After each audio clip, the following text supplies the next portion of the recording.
దేవునికి మహిమ కలుగును గాక.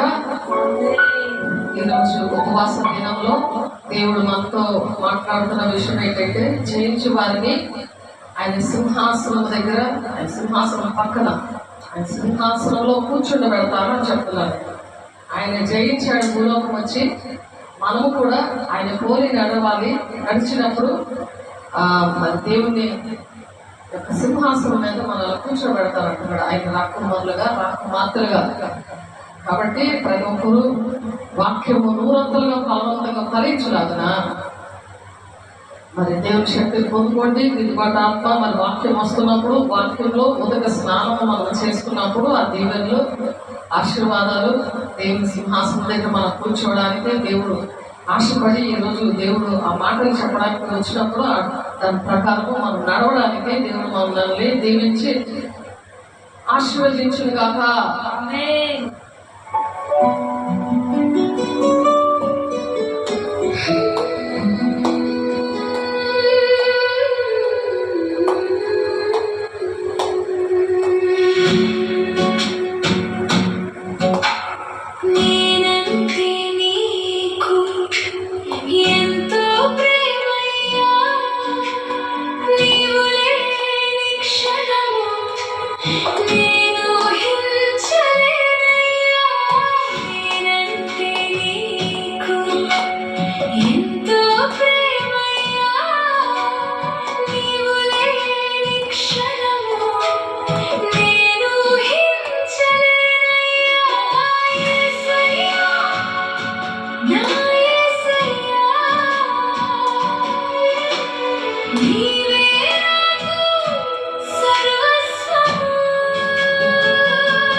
కృప కలుగునుగాక. దేవుడు మన విశ్వాసంలో అందరినీ కూడా స్థిరపరచునుగాక. విశ్వాసం అంటే మరి మనం నేర్చుకున్నాము హెబ్రీయులకు రాసిన పత్రికలో 11వ అధ్యాయంలో అన్నమాట. హెబ్రీయులకు రాసిన పత్రిక 11వ అధ్యాయము. విశ్వాసం అంటే ఏంటంటే, విశ్వాసం అన్నది నిరీక్షింపబడి వాటి యొక్క నిజస్వరూపంలో అదృశ్యమైనవి ఉన్నవనిటకు రుజువునైనది. అదృశ్యమైనవి ఉన్నాయి అని మనం రుజువు చూపిస్తున్నాం. మన తనలో మెదడుందని మనం చెప్తే ఎవరైనా తీసి చూపించాలంటే నువ్వు చూపించగలవా? మరి దేవుని కోసం కూడా నువ్వు అలాగే నమ్మాలి. నాకు చూపించు, నేను వింటాను, నేను చూస్తాను అంటారు వేరేవాడు. అన్ని జనులకి దేవుడు వేరేవాడు. వాళ్ళకి దేవుని మాటలు వెర్రితనంగా ఉంటాయి. నశించిపోతున్న ప్రజలకు దేవుని మాటలు వెర్రితనంగా ఉంటాయి. నీ తల్లిదండ్రులు ఎవరో నీకు తెలియకపోతే నువ్వు పెద్ద అయ్యాక నేనే నీ తల్లిని నీ తండ్రిని అని అంటే నువ్వు నమ్మావు కదా, నేను నమ్మాను కదా. అలాగే నమ్మాలి. నమ్ముట నీ వల్ల అయితే నమ్మువారికి సమస్తము సాధ్యమవుతుందట. అది వాక్యం చెప్తుంది. నమ్మువారి ఎడల దేవుడు సూచక్రియలు చేయిస్తాడు. అని చెప్తుంది. మార్కు 16:17 ఉంది. నమ్మి బాప్తిసం తీసుకున్నాడు రక్షణ పొందుకుంటాడు. వాళ్ళకి శక్తి ఉంటుంది. వాళ్ళకే కాదు, వాళ్ళ మనుషులకి, వాళ్ళ ఇంటికి, వాళ్ళ వస్తువులకి, అన్నిటికీ శక్తి ఉంటుంది. దాన్ని విశ్వాసం అంటారు. చూసి నమ్మవారి కంటే చూడక నమ్మవారు ధన్యులు అంటున్నారు. ఆ ధన్యత్వం దేవుని పిల్లలకి ఇస్తారు. లేకపోతే అనుమానాలు, అందరికీ కూడా అనుమానం వేస్తారు. ఉంటుందా, పోతుందా, లేకపోతే మనం దేవుడి రాజ్యానికి వెళ్తామా, వెళ్ళమా, అసలు దేవుడు ఉన్నాడా లేడా, చచ్చిపోతే అప్పుడు చూసుకుందాంలే అంటే కుదరదు. ఈ అంచె దినాల్లో, ఈ కృప దినాల్లో అందరి మీద నేను ఆత్మను కుమ్మరిస్తున్నాను అని యోవేలు గారు ప్రవచించారు. 2వ వచనంలో కుటుంబాలు శాంతిగా సమాధానంగా ఉండాలి అంటే యోవేలు గారు మరి ప్రవచించారు. ఆ ప్రవచనము నెరవేర్పులోనికి వచ్చే దినాల్లో ఉన్నాం. అప్పటికే నెరవేరింది. ఎవరైతే దేవుని సన్నిధిని అనుభవించారో వాళ్ళ విషయంలో నెరవేరింది. దానికి నేనే ప్రత్యక్ష సాక్షిని. నాకు ఆ విషయాలు అసలు ఎవరు నాకు బోధించలేదు. చిన్నప్పటి నుండి కూడా ఎవరు భూలోకంలో నాకు బోధించడం కానీ అక్కడ నేను వినడం కానీ నాకు జరగలేదు. కానీ నా దేవుడే నాకు బోధించారు. నాకు భక్తి నేర్పించమని అడిగినప్పుడు ఆ విశ్వాసంతో దేవుడు నేను ఆ విశ్వాసం కలిగి దేవుడిని అడిగాను. మనుషులను అడగలేదు. నేను ఆ విశ్వాసంతో దేవుడు ఉన్నాడని ఎందుకు నమ్ముతారు? ఆయన మాట్లాడతాడు. ఆయన స్పర్శ మనకు తెలుస్తుంది. ఆయన కన్నీటిని తుడుస్తాడు. ఆయన ప్రతి విషయంలో ఆదరిస్తారు, పోషిస్తారు, నడిపిస్తాడు.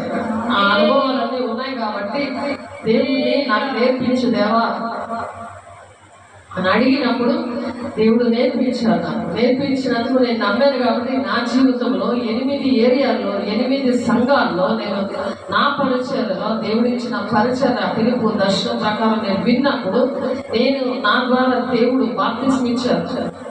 నాలో దేవుడిని బాప్తిస్మం ఇచ్చారు. ఆ దేవుడే బాప్తిస్మం ఇచ్చినట్టు బాప్తిస్మం తీసుకున్న వాళ్ళు చూశారు. వాళ్ళకి దర్శనాలు, ప్రవచనాలు వచ్చే దేవుడు మాటలు విన్నారు. వాళ్ళు అపోస్తుల బోధలో ఆ విధంగా పెరిగారు. వాళ్ళు అదే విషయము ఇక్కడ యోవేలు గారు ప్రవచించారు. అది నెరవేర్పు చూడండి. ఆ నెరవేర్పు అపోస్తుల కార్యము 2వ అధ్యాయము 17వ వచనంలో నెరవేర్పు అనేది జరిగింది. ఇంకా ఈ అంచు దినాల్లో ఇంకా ప్రతి ఒక్కరి మీద కూడా జరుగుతుంది. దేవుడు సన్నిధి అనేది ప్రతి ఒక్కరి మీద కూడా వచ్చేస్తుంది. అలాంటి దినాల్లో మనం ఉన్నాం. వాక్యానికి ఎప్పుడైతే మీరు లోబడతారో వాళ్ళ మీద కుమ్మరిస్తాడు. అందరి మీద కుమ్మరిస్తారు. కానీ వాళ్ళకి అర్థం కాదు. ఎప్పుడైతే వాక్యానికి లోబడుతున్నప్పుడు దేవుడు ఆ విషయాలన్నీ కూడా దేవుడు బయలుపరుస్తారు. మనం ఎప్పుడు చెప్పుకుంటున్న విషయమే అది. చూడండి, ఒకసారి మీకు చదువు వినిపిస్తున్నాను. ఎందుకంటే మీ కుటుంబాల కోసం మీరు తహతహలాడుతూ ఉంటారు. ఆ చీకటిలోనే, ఆ చీకటి మౌనాంధకారంలో ఉన్న ఆ చీకటి ప్రజల దగ్గరికి మీరు వెళ్ళాలంటే దేవుడు అటువంటి అభిషేకం ఇవ్వాలి. అపోస్తుల కార్యములు 17 అది నెరవేర్పు. యోబోలు గారు చెప్పిన విషయాలు నెరవేర్పు అనేది ఈ అంచె దినాల్లో ఏ విధంగా ఉంటుందో అనే విషయము దేవుడు బయలుపరిచారు. అంచె దినముల యందు నేను మనుషులందరి మీద అని చెప్తున్నారు. మనుషులందరి మీద. ఇప్పుడు దేవుని సన్నిధి ఎవరి మీద ఉన్నదో వాళ్ళ దర్శనాలు ప్రవచనాలు చూస్తున్నారు. నా ఆత్మీయ పిల్లలు చూశారు, నా జీవితంలో చూశారు. కానీ అంచె దినముల్లో నేను మనుషులందరి మీద అంటున్నాడు. అంటే ఇప్పుడు ఈ అంచె దినాల్లో ఎవరైతే వాక్యం లోపడతారో, దేవునికి ఇష్టంగా ఉంటారో, ఆ పెళ్లి కుటుంబంత సంఘముగా నేను రహస్య రాకడలో నేను ఎత్తపడే గుంపులో ఉండాలి, జయించి నేను కుమారుని యొక్క తండ్రి కుడి పార్శ్వన మరి కుమారుడు కూర్చున్నాడు ప్రజెంట్.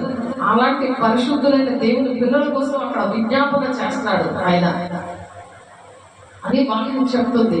మరి ఆయన ప్రేమించి ఆయన మాట విన్న వాళ్ళకి కూడా ఆయన ఎలాగైతే భూలోకంలో నడిచాడో అలా నడుస్తున్న వారి విషయంలో కూడా వారిని కూడా దేవుడు జయము ఇచ్చి ఆయన కుడి పార్శ్వన ఏసే కుడి పార్శ్వన కూర్చోబెడతాడట. అది మనము చూద్దాము. ఈ మాటలు అయిపోయిన తర్వాత అపోస్తలుల 2:17 అయిపోయిన తర్వాత జయించడం గురించి మనము దేవుడు మాట్లాడుతున్నప్పుడు మనం విందాం, రాసుకుందాం. అంచె దినముల యందు నేను మనుషులందరి మీద కూడా నా ఆత్మను కుమ్మరించెదను. మీ కుమారులను మీ కుమార్తెలను ప్రవచించెదరు. మీ కుమార్తెలు రాబోయే సంగతులు కలల ద్వారా మరి కూర్చొని ప్రార్థన చేస్తున్నప్పుడు దర్శనం వస్తుంది.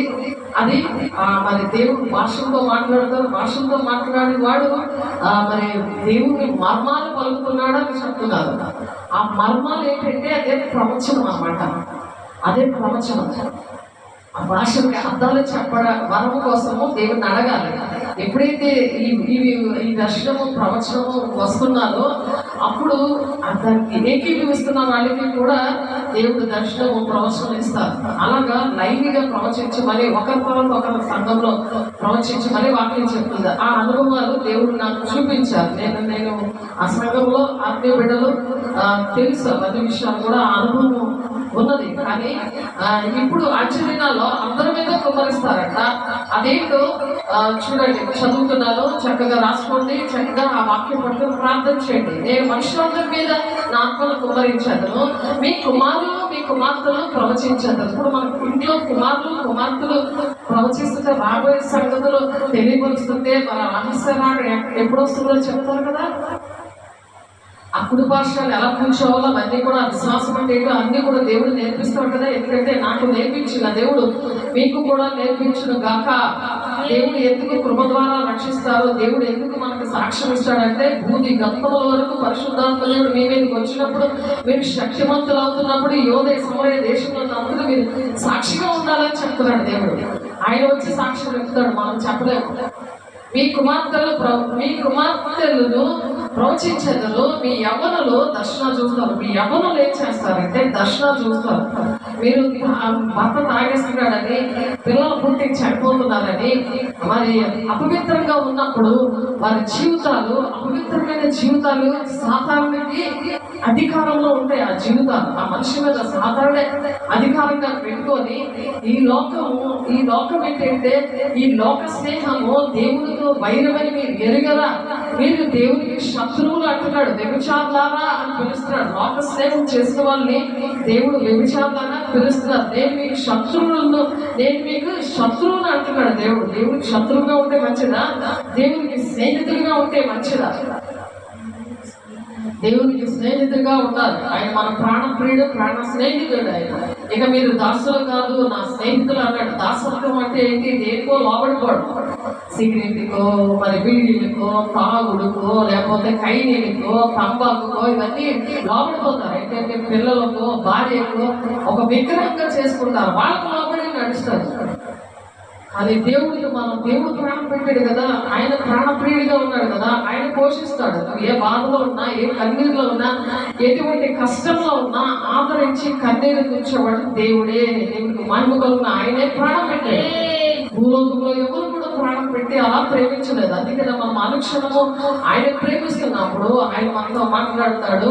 మరి యవ్వనులట దర్శనాలు చూస్తారు. అలాంటి పిల్లలు, అలాంటి తల్లిదండ్రులు ఉన్నారు. వాళ్ళ పిల్లలు దర్శనాలు చూస్తారు. చదువు సంధ్య లేకుండా ఊరి మీద తిరగలు, హాస్టల్ వేసిన వచ్చేస్తున్నారు, చదివించిన మార్కులు లేవు, ఊరి మీద తిరుగుతున్నారు అర్ధరాత్రి 12 వరకుని. నేను చూస్తున్నాను పిల్లలు ఎలా పాడైపోతున్నారు. కానీ తల్లిదండ్రులు పాపములు పిల్లలు గుడిలో పోస్తాను అంటున్నాడు. తల్లిదండ్రులు కరెక్ట్ గా లేకపోతే నష్టం ఏంటో తెలుసా? మీ పిల్లలు పాడైపోవడం కారణం మీరే అంటున్నాడు దేవుడు. 22:18 తల్లిదండ్రుల పాపములు పిల్లలు ఒడిలో పోస్తానంటున్నాడు. మీరు మీరు మా పిల్లలు చాలా బాగుంటారు ఊహించుకుంటున్నారు. అది ఎలా పోనేడు వినట్లేదు అని అనుకుంటారు. కానీ దేవుడు చాలా దుఃఖపడుతున్నాడు. దేవుడి పిల్లలు అందరూ కూడా మతం కులం భేదం లేదు. దేవుడి పిల్లలు అలా పాడైపోతుంటే దేవుడి పిల్లలుగా దేవుడు కొంతమందిని పిలుస్తున్నాడు. అలాంటి ప్రజల కోసం అలాంటి దగ్గర సన్నిధి ఏర్పాటు చేశాడు. ఇక్కడ జొన్నగుడిలో సన్నిధి నేను ఇక్కడికి వస్తానని తెలియదు. ఇది చాలా చెడిపోయి పడిపోయిన ప్లేస్, చాలా అపవిత్రమైన ప్లేస్. పవిత్రపరిచి పరిశుద్ధ సంఘాన్ని ఇక్కడ నిర్మించాడు. దేవుడికి మహిమ కలుగుగాక. అది 1000 మంది దగ్గర 1000 పాస్టర్స్ ఉన్న మరి అగ్ని పరిచర్య, దహించు అగ్ని, మళ్ళీ బెరాకా సంఘము, బెరాకా సంఘము అది అక్కడ చెన్నైలో ఉంది. అలా అటువంటి సంఘస్థుల్ని విజయనగరం తీసుకొచ్చి 3 రోజులు మీటింగ్ పెడితే అక్కడ నేను బాధపడుతుంటే ఈ ప్రవచనము దర్శనం ద్వారా మరి దేవుడి పిలుపులోని దర్శనంలో ఉన్న అక్కడ కొన్ని దేవుడు నా కోసమే తెప్పించాడేమో నేను పడుతున్న బాధ. అమ్మ నేను నీకు డిసెంబర్ తిరగకుండానే ఈ సంవత్సరంలో డిసెంబర్ లోపల నీకు దేవుడు నేను మందిరం ఇస్తున్నాను మాట్లాడాడు. అక్కడ ప్రవచనం దర్శనం నేను చూశాను, వాళ్ళు చెప్పడం విన్నాను. సేమ్ అలాగే డిసెంబర్ 22వ తారీఖుని దేవుడి సంఘాన్ని నిర్మించాడు. దేవుడికి మహిమకలుగా చేతిలో రూపాయి లేదు. సంఘం కోసం ఇంకాపల్లిలో మన జొన్నగుడ్లో ఆత్మ బిడ్డలతో ఎంతో కన్నీటి ప్రార్థన చేసినప్పుడు సాతాను ఆ డబ్బంతా మీకేశాడు. కానీ లోన్లు పెట్టి దేవుడు ఇది నిర్మించి నిలబెట్టాడు. ఎందుకో తెలుసా? ఏ బిడ్డలు పాడవకుండా ఉండాలని, ఎవరికి కూడా నశించిపోకూడదని దేవుడు ఇచ్చాడు. దేవుడు ఎంత ప్రేమించాలో ఆలోచించాడు.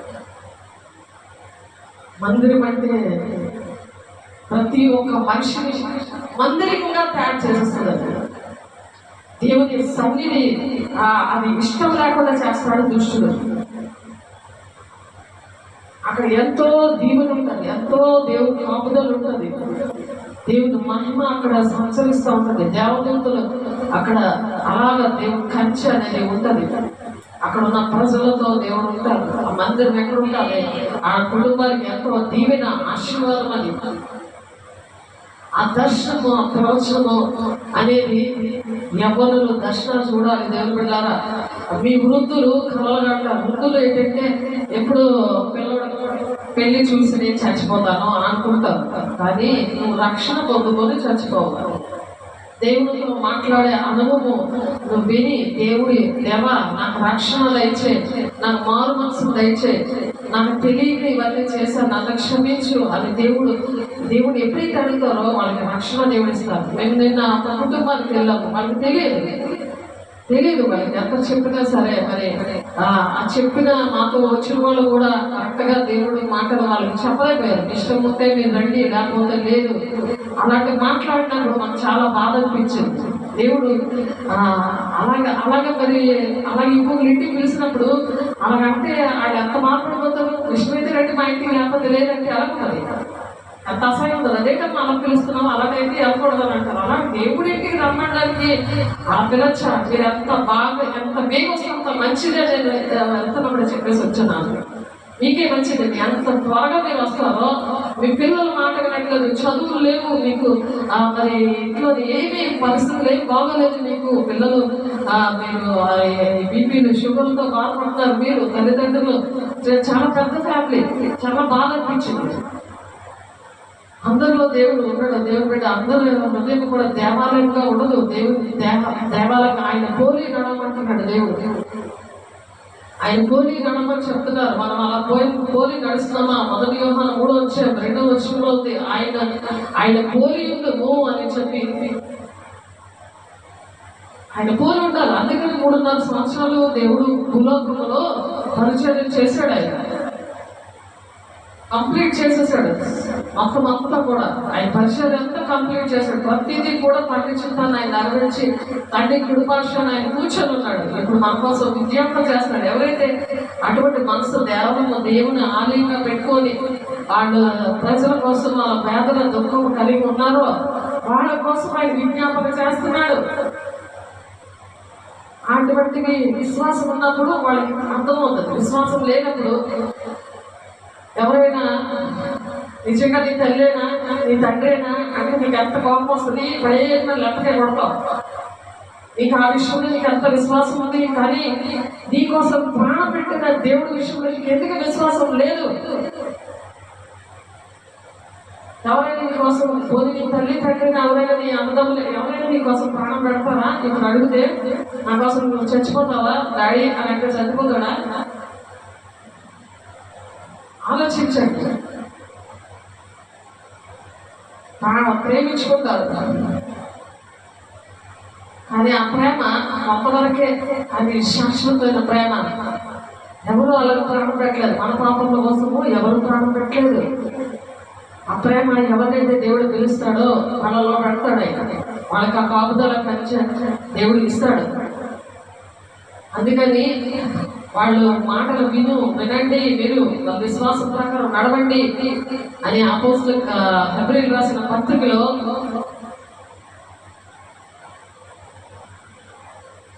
11:7 ఉంది. వాళ్ళ విశ్వాసాన్ని చూసి మీరు నడవండి అని. వాళ్ళ మాట వినండి, మీరు ఏం చేసినా మీకు నిష్ప్రయోజనం అయిపోతుంది. వాళ్ళ మాట వినండి అని అదే అధ్యాయంలో 13:17 ఉంది. ఎంత కఠినమైన హృదయంలో ఉన్నారంటే ఎన్ని మాటలు చెప్పినా ఆ కఠినమైన హృదయం మారట్లేదు. ఆ సాతాను ఆ గుండెకి పట్టేశాడు. దేవుని మాటలు వినకుండా రహస్యరాగంలో ఉన్నారా వాళ్ళు? ఈ భూలోక సంబంధమైనవి వెతుక్కుంటా ఉన్నారు. మా రాజ్యమే మేము కట్టుకుంటాం, మా ఇష్టం వచ్చినట్టు మేము జీవిస్తాం. విశ్వాసం లేదు. అందుకే నరకానికి వెళ్ళే లిస్టులో అవిశ్వాసులు ఉన్నారు. విశ్వాసం అనేది విశ్వాసం లేకపోతే దేవుని రాజ్యానికి వెళ్ళరు. ఆ విశ్వాసం స్థిరంగా ఉండాలని ఈరోజు దేవుడు మాట్లాడుతున్నా. దేవుడి బిడ్డ ఈ అంచె దినాలందు నేను మనుషులందరి మీద నా ఆత్మను కుమ్మరిస్తాను అంటున్నాడు. అందుకే ఎంత ప్రేమిస్తున్నాడు ఆలోచించాడు. మీ కుమారులు మీ కుమార్తెలు ప్రవచిస్తారు, మీ యవ్వనులు దర్శనాలు కలుగును, మీ వృద్ధులు కలలు కంటారు. ఆ దినములలో నా దాసుల మీదను నా దాసురాట్ల మీదను నా ఆత్మను కుమ్మరించాను. వాళ్ళు ఇంకా స్నేహితులుగా లేరు, అందుకని వాళ్ళ మీద కూడా కుమ్మరిస్తారట. వాళ్ళు ఇంకా దాసత్వంలోనే ఉన్నారు. దేనికో దానికి దేవుని ఆత్మను పొందుకుంటారు కానీ మనుషుల మీద ఆధారపడతారు. మనుషుల్నే ఇంకా ప్రేమిస్తూ ఉంటారు. దేవుని సేవకులు సంపూర్ణంగా ప్రేమించలేరు. వాళ్ళ దగ్గర నుండి ఎప్పుడు పరిగెట్టేద్దామా అని ఉంటుంది. దాసత్వం అది. దేవునితో అనుక్షణం ఉండడానికి ఇష్టపడాలి. ఆ దినములలో నా దాసుల మీదను నా దాసురాట్ల మీద నా ఆత్మను కుమ్మరించగలరు కనుక వారు ప్రవచించగలరు. పైన ఆకాశంలో మహత్కార్యములు, కింద భూమి మీద సూచక్రియలను, రక్తమును, అగ్నిని, పొగ, ఆవిరిని కలుగజేశాను. ఇవి కలుగుతాయి. భూమి మీద సూచక్రియలు జరుగుతాయి.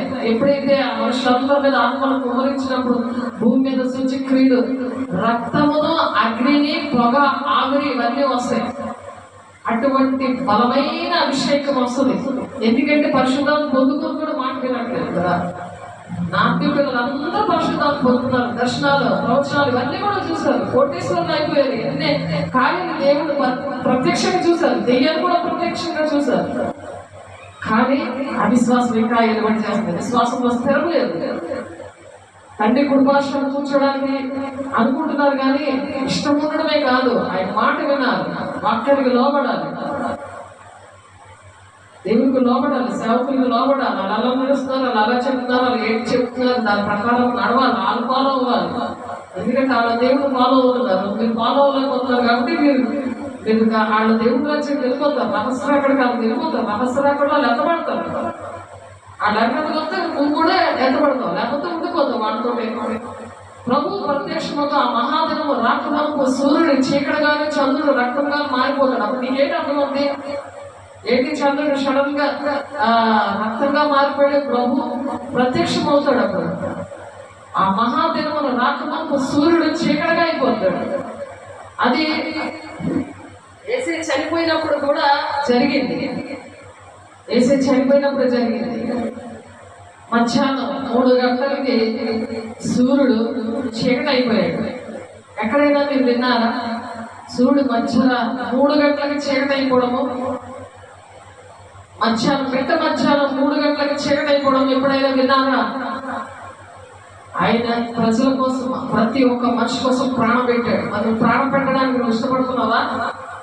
దేవుడి మాటకి, సేవకుడి మాటకి లోబడడానికి ఇష్టపడుతున్నావా? నీ ఇష్టం స్వబుద్ధి ఆధారపడి పూర్ణ ప్రవర్తన అంత లేదు. యెహోవా అధికారానికి ఒప్పుకోమన్నాడు. అంటే దేవుడి సేవకులు నడిపిస్తున్న వాళ్ళ అధికారానికి ఒప్పుకోవాలి. వాళ్ళు అడిగి ప్రతిదీ చేయాలి. వాళ్ళతో దేవుడు మాట్లాడతాడు అనుక్షణం కూడా. ఎందుకంటే మీ ఆత్మలు కాస్తున్నారు అని ఉంది అక్కడ.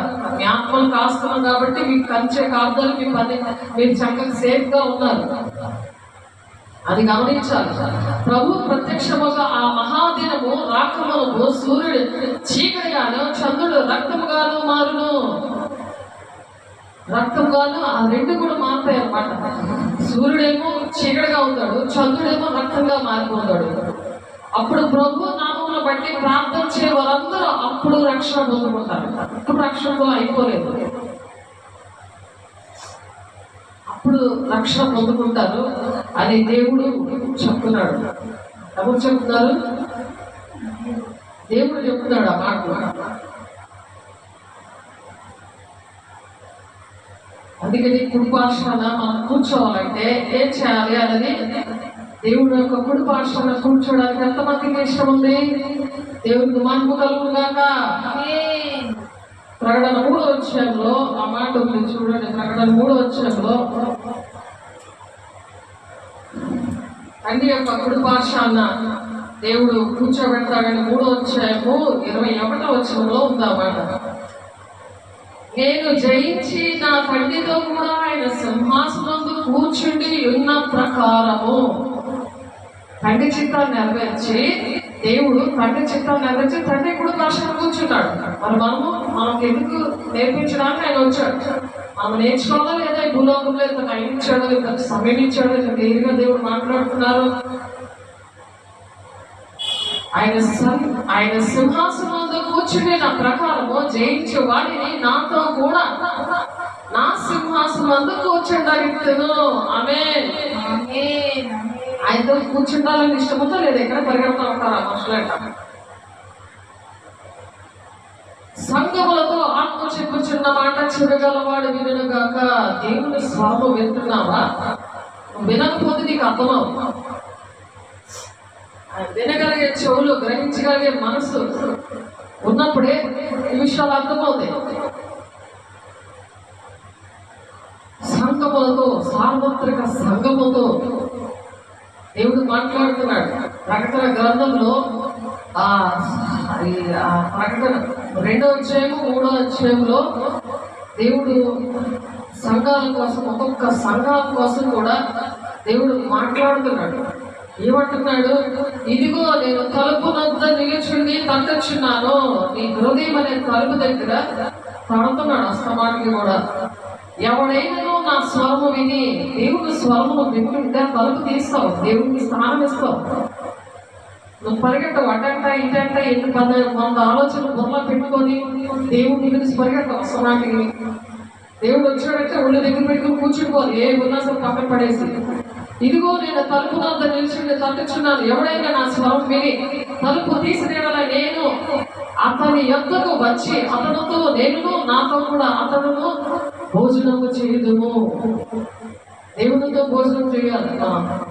అప్పుడు ఏ టైంకి ఏం తినాలో, ఏ వాక్యములు వినాలో అన్నీ కూడా దేవుడు నేర్పిస్తాడు. బలంగా బీపీలు షుగర్లు అవి రావు. అలా నువ్వు ఆయనతో కలిపి నువ్వు భోజనం చేస్తే ఆత్మీయ ఆహారం శరీర ఆహారం కూడా దేవుడు రెండు పెడతాడు. బలమైంది ఏంటో అది చెప్పి అలాంటివి పెడతాడు. ఆయన అలాంటివి ఇస్తాడు.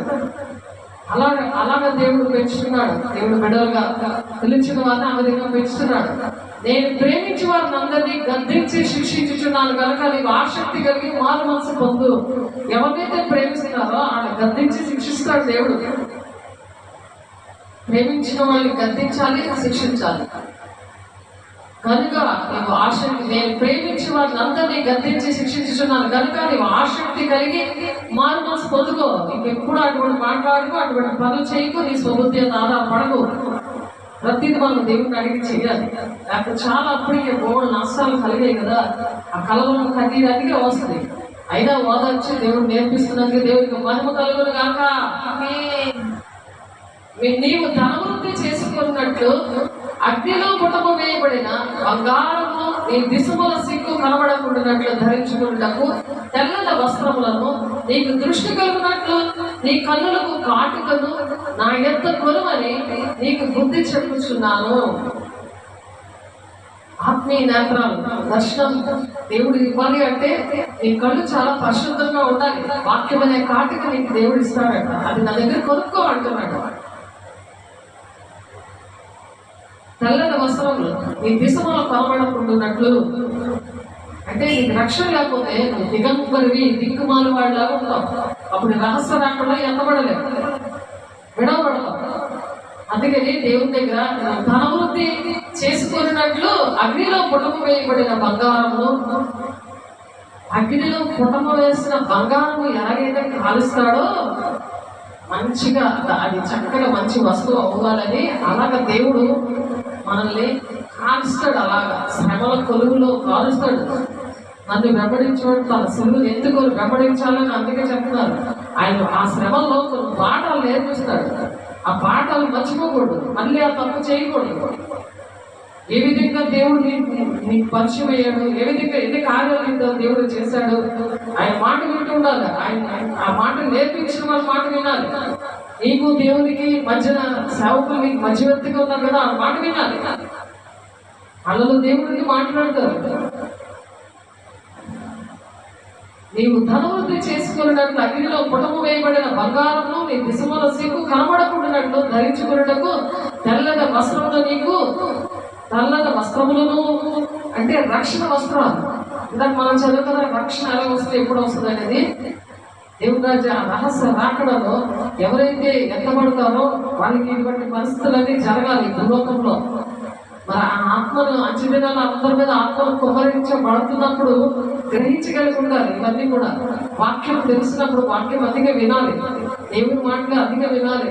ప్రార్థన సహవాసం రొట్టెగిచ్చేది ఎడతెక్క అందుకే ఉండాలి. నీకు దృష్టి కలిగినట్లే నీ కన్నులకు కాటకను నా యొద్ద కొనుమని నీకు బుద్ధి చెప్పుచున్నాను. ఎందుకు అనంటే నువ్వు దౌర్భాగ్యుడు, దిక్కుమాల వాడును, దరిద్రుడును, గుడ్డివాడును, దిగంబరునే ఉన్నావని ఎరుగక. అంటే పాపంలో ఉన్నవాడిని దిగంబరిగా దేవుడు కళల్లో చూపిస్తాడు. దిగంబరంగా కనిపిస్తారు చాలా మంది. అలా అనుకుంటారు దిగంబరిగా వచ్చాను, నేను దిగంబరిగానే నేను పోతాను అని నేను విన్నాను. దరిద్రం ఆ బోధ ఫోటో తీయడం, మాట సంపాదించుకోవడం. ప్రజలు ఏమైపోతారు? సేవకులు అనుకుంటే ఎలాగా? అభిషేకం లేకుండా, పిలుపు దర్శనం లేకుండా బిజినెస్ చేస్తుంటే ఎలాగా? అందుకే వచ్చే దినాల్లో మరి మోసపుచ్చే ఆత్మ బయలుదేరుతుంది, అబద్ధ ప్రవక్తలు బయలుదేరుతున్నాయో అవి ఏ ఆత్మలో మీరు పరీక్షించుకోవడానికి మొదటి 4వ వచనం మొత్తం వచనం ఉంది. పరిశుద్ధాన్ని పొందుకున్నప్పుడు, వాక్యము వింటున్నప్పుడు, మరి సరి అయిన వాక్యము, సత్య వాక్యము, మరి ఆ వాక్యం వింటున్నప్పుడే అర్థమవుతాయి. లేకపోతే అర్థమవుతుంది. ఎక్కడైనా దేవుడు ఉన్నాడు కదా అంటారు. కానీ ఆదిమ అపోస్తుల బోధ అది స్టార్టింగ్ దేవుడు బోధ స్టార్ట్ చేశారు. అది చేశారు ఆయన పేరు చెప్పుకొని ఎక్కడెక్కడో ఏమో చెప్పేస్తారు. అది ఎలా కుదురుతుంది? కానీ దేవుడు వదిలేశాడు. నాకు ఏదో ఒకటి చేయండి అనేసి ఏదో విధంగా ఆత్మను రక్షించాలని అందరూ కలిసిపోండి, ఐక్యంగా ఉండండి. ఏదో విధంగా ధర్మశాస్త్రం తెలిసిన వాళ్ళ దగ్గర తెలిసినట్టున్నాను, తెలియలేని వాళ్ళ దగ్గర తెలియనట్టున్నాను, ఏదో విధంగా ఒక ఆత్మను రక్షిద్దామని అందరితో ఐక్యంగా ఉండమన్నాడు దేవుడు రక్షించడానికి. అంతేగాని ఆ బోధలో కాదు. దేవుడు ఏది వాక్యంలో చెప్పాడో అందులో ఒక్క పొల్లైనా ఒక సున్నైనా తప్పిపోకూడదని ఉంది. మత్తయి 5వ అధ్యాయంలో. ప్రకటన 22:18-19లో తెగుళ్ళు వస్తాయని ఉంది. జీవగ్రంథాల పేరు ఉంది అని ఉంది. నేను ధర్మశాస్త్రాన్ని నెరవేర్చడానికి వచ్చానని కొట్టివేయడానికి నేను రాలేదని ఉంది మత్తయి 5వ అధ్యాయంలో. ఇష్టం వచ్చినట్టు మనం బాధ చేయకూడదు. ఎలా ఉందో దేవుడు ఏం చెప్తున్నారో దేవుడి దగ్గర, దేవుడు పాదాల దగ్గర కూర్చున్నప్పుడు దేవుడు కరెక్ట్గా నేను బుధవారం నుండి ఈ రోజు వరకు దేవుడిని అడుగుతూ ఉన్నప్పుడు, నేను వాక్యం ప్రిపేర్ ఉన్నప్పుడు, సరిగ్గా బయలుదేరుకున్నప్పుడే దేవుడు ఎప్పుడు మాట్లాడతారు. పాట ఏంటి, వాక్యం ఏంటి, ఇక్కడ నిలబడినప్పుడు ఆ వాక్యం తాలూకా టైటిల్ ఏంటి, అవన్నీ కూడా ఇక్కడ నిలబడినప్పుడు వెంటనే దేవుడు బయలుపరుస్తూ ఉంటాడు. ఇవి నేను చెప్తానని అనుకోను, కానీ దేవుడు అలాగా పరిశుద్ధాత్మ దేవుడు మరి ఇర్మియా 17:16లో ఉంది ఆ మాట. నీకు కాపరిగా ఉండడం నేను మానలేదు, నువ్వు ఘోరమైన దినాలు చూడటం నేను కోరలేదు. కాపరిగా దేవుడు లేకపోతే నీ ఘోరమైన దినాలు చూస్తావు, ఏంటంటే నరకం అనమాట. నేను కోరుకోవట్లేదు అంటున్నాడు ఇక్కడ దేవుడు. ఎంత మంచి దేవుడు ఆలోచించండి. నీ సన్నిధిలో నా మాటలు ఉన్నాయి అంటున్నాడు ఆయన. ఆ మాటలు ఇచ్చిపెట్టి ఏం పారిపోగలవు? అసలు మాటకి పరిగెడతాను సాతాను కదా నేను ఎంత అంటున్నాడు. అందుకే అటువంటి మనుషులతో ఉన్నప్పుడు ఆ సహవాసం కరెక్ట్గా లేనప్పుడు అది ఆవరిస్తాయి. దేవుడికి వాక్యం విరుద్ధంగా ఉన్నప్పుడు పరిశుద్ధాత్మ దేవుడు దుఃఖపడి వాళ్ళలో నిరసించాడు. ఆయన వెళ్ళిపోతాడు వెంటనే. ఆయన దుఃఖపరచద్దు అని అంటున్నాడు ఆయన. ఆయన దుఃఖపెట్టకూడదు, వాక్యం విరుద్ధంగా నడవకూడదు. సహవాసంగా దేవుడితో అనుక్షణము నీతో ఉండదు. పాట అందుకే పాడుతున్నాను, నేను ప్రేమిస్తున్నానయ్యా, ఒక్క క్షణమైనా నేను విడిచిపెట్టాను ఉండలేనయ్యా, నా వల్ల కాదు. అది పాట అందుకే పాడుతున్నాను. పాట కాదు అది, ఆ ప్రాణం ఆ ఆత్మ పోషిస్తూ ఉంటుంది. పరిశుద్ధాత్మ పొందుతున్న వాళ్ళు, ఆ పిలుపుకి లోబడిన వాళ్ళు. అందుకే నేను దేవుడు చెప్తున్నాను, వెచ్చగానైనా నువ్వు ఉండక, వెచ్చగానైనా చల్లగానైనా ఉండక అంటే నువ్వు దేవుళ్ళలో ఉండు, దేవునితోనైనా ఉండు. నులువెచ్చగా అంటే అది ఇది రెండు కావాలని ఉంటారు. నులువెచ్చని జీవితము ఉండకూడదు. నులువెచ్చగా ఉన్నావు కనుక నిన్ను నా నోట నుండి ఉమ్ము వేయని ఉద్దేశించుచున్నాను. ఉమ్మేసేస్తాడంట ఆ మీద. ఏం చేస్తాడు చెప్పండి? ఉమ్మేస్తాడట. అంత కోపం వస్తుంది వేసేది. ఉంటే నాతో ఉండు, లేకపోతే అంత ఉండు, సెటిల్ అయిపో. నీకు అవును అక్కడే, లేకపోతే నీ మీద నేను ఉమ్మేస్తానంటున్నాడు. అక్కడ 3:16 ఎంత వేదన పడి దేవుడు మాట్లాడుతున్నాడు. సాధారణ నేను ఉండలేకుండా లాక్కుని పీక్కుని వెళ్ళిపోదాం అనుకుంటున్నాడు ఆయన. సాధారణ ప్లానింగ్ చాలా ఉంటాయి. ఏర్పాట్లో ఉన్నవారితో సహా మోసపుచ్చబడతాడని ఉంది. దేవుని ఏర్పాట్లో ఉన్న వాళ్ళని మోసం చేసేస్తాడంటాడు. ఎందుకంటే దేవుని పిల్లల చుట్టే గర్జించే సింహంలాగా ఎవరు మిగేద్దామని తిరుగుతూ ఉంటాడు. వాళ్ళ చుట్టే మిగిలిన అడిగేం పర్లేదు కదా, వాళ్ళ పిల్లలే కదా. ఎప్పటికైనా నా పిల్లలే కాబట్టి ఆ దగ్గర తిరగడం, వాళ్ళకి అన్నీ ఇస్తాడు.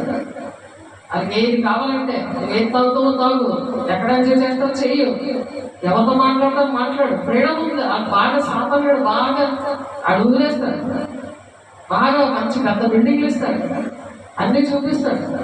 దేశానికి కూడా పెద్ద పర్వతం మీద తీసుకెళ్ళి ఇదంతా నీకు ఇచ్చేస్తానన్నాడు. 40 రాత్రులు 40 పగలు ఉపవాసం ఉన్న యేసయ్యతోటి వాడు శోధించాడు. అలాగా అంతే 4వ అధ్యాయంలో ఉంటుంది.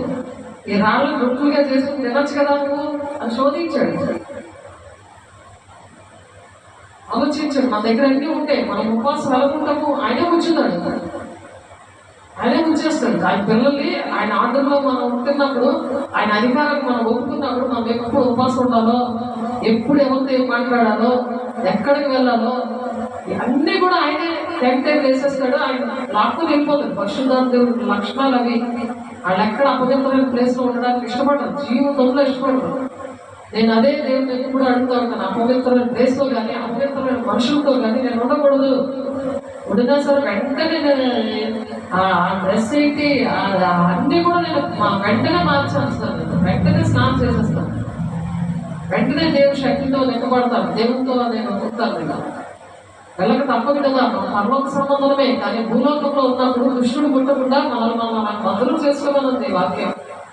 మొదటి దశలోని పత్రిక 5:17-18 మనం దేవుని మూలంగా పుట్టిన మనం ఎరుగుతాము, కానీ దుష్టుడు పుట్టకుండా తను అలా బదులు చేసుకోమంటున్నాడు. అందుకనే ఏమంటున్నాడు, నీవు వెచ్చగా నేను చల్లగా నేను ఉండక నులువెచ్చగా ఉన్నావు గనుక నేను నిన్ను నా నోట నుండి ఉమ్మువే ఉద్దేశిస్తున్నాను. ఉమ్ము వేద్దామని అనుకుంటున్నాడట ఆయన. అందుకని నీ క్రియలను నేను ఎరుగుదును, నువ్వు చల్లగా నేను వెచ్చగా నేను లేవు, నువ్వు చల్లగా నేను వెచ్చగా నేను ఉండేదే నీకు మేలు, నీకే మేలు. దేవునితో ఉంటే ఎంజాయ్ చేయొచ్చు, సాధనతో ఉన్నా సరే ఎంజాయ్ చేయొచ్చు, కానీ నరకం ఉంటుంది లాస్ట్లో. మనం ఇప్పటికైనా భూలోకంలోనే ఎంజాయ్మెంట్ దొరికిపోతుంది దానికి, కానీ నరకం మాత్రం నిశ్చయానికి ఉంటుంది. శ్రమలను సహిస్తా వాక్యానికి ఓర్చుకుంటున్నప్పుడు దేవుడు ఇవన్నీ కూడా లౌకిక సంఘంతో చెప్తున్నాడు. శ్రమలకు ఓర్చుకోలేదు ఆ లౌకిక సంఘం. లౌకికలో ఉన్న సంఘముతో ఏలాగున్నాయేమో ఆమె అనువాడును నమ్మకమైన సత్య సాక్షి దేవుని సృష్టికి ఆ జీవుడైన వాడి చెప్పు సంగతులు ఏమనగా ఆ దేవుడు ప్రత్యక్షంగా ఈ సంఘము మాట వినట్లేదని దేవుని శక్తిని పొందుకొని, దేవుని మేలు పొందుకొని, పరిశుద్ధాన్ని పొందుకొని ముందు కూడా ఈ విధంగా ఆ దేవుడికి దుఃఖపడుతుందని వాళ్ళతో దేవుడు మాట్లాడుతున్నాడు. సంఘములతో ఆత్మ చెప్పుచున్న మాట చెవిగలవాడు వినుగాక అని చెప్తున్నారు. అందుకనే జయించి వాళ్ళని నా దేవుని ఆలయంలో ఇటువంటివన్నీ మానేస్తే, దేవుని వాక్య విషయంలో ఓర్చుకొని ఉంటే దేవుడు జయించి వాళ్ళని నా దేవుని ఆలయంలో ఒక స్తంభంగా చేస్తాడంటున్నాడు. దేవుని ఆలయంలో ఒక స్తంభంగా చేస్తాడంట. అందులో నుండి వాడు ఇక వేదది అన్నిటికీ వెలిగిపోడు. మరియు నా దేవుని పేరును పరలోకంలో నా దేవుని యొద్ద నుండి దిగి వచ్చిన నూతనమైన యెరూషలేమని నా దేవుని పట్టణం పేరును, నా క్రొత్త పేరును వాణి మీద రాసేదను. దేవుడు మనిషి మీద రాస్తాడట, నడినేతుంది అది పాదం వరకు. ఆ కొత్త పేరు, ఆ యెరూషలేము పట్టణం పేరు రాస్తాడట.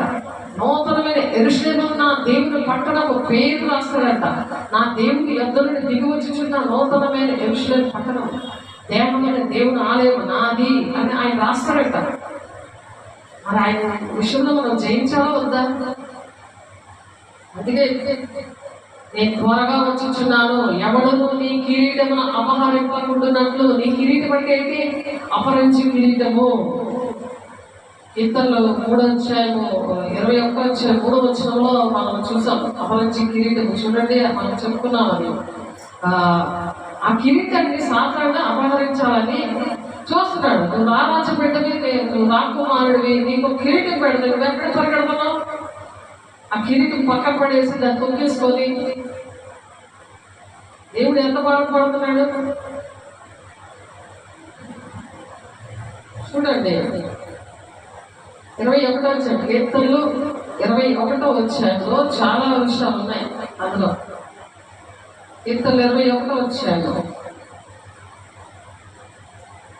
3వ వచనం, శ్రేయస్కరమైన ఆశీర్వాదాలతో దేవుడికి ఉద్దేశం పెట్టి నీకు శ్రేయస్సు జరగాలని, నీకు ఆశీర్వాదం రావాలని దేవుడిని ఎదుర్కో అంటే సాధారణ ఎదుర్కోవడానికి పరిగెడతానంట. వస్తామాటి వెచ్చగానే నులువెచ్చగా ఉంది, లేకపోతే నా నోటు ఉమ్మేస్తానంటున్నాడు. ఆయన దుఃఖపడి మాట్లాడుతున్నాడు.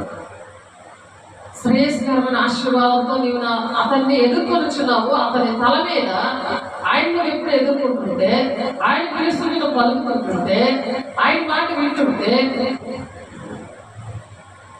మనిషి ఎదురవుతారు కదా. దేవుడితో ఉన్నప్పుడు దేవుడు అస్తమానికి ఎదురవుతుంటాడు కదా. ఆయన తగులుకుంటూ వెళ్తాడు కదా ఒక్కసారి. నీకు అది గమనించలేకపోతున్నావు. ఎందుకంటే నువ్వు దిక్కుమాలవాడు, దిగంబరివి, నీకు గుడ్డివాడివి అని నువ్వు ఎరుగగా అని అందుకే చెప్తున్నాడు. తెల్లని వస్త్రాలు కొనుక్కో, నీ కళ్ళు పాటికి కొనుక్కో, నా దగ్గర కొనుక్కో అంటున్నాడు దేవుడు. కొనుక్కోవడం అంటే ఏంటంటే త్యాగం చేయాలి. నువ్వు వాక్యాన్ని ఓర్చుకోవాలి, త్యాగం చేయాలి, ఓర్పుతో వాక్యాన్ని అంగీకరించాలి.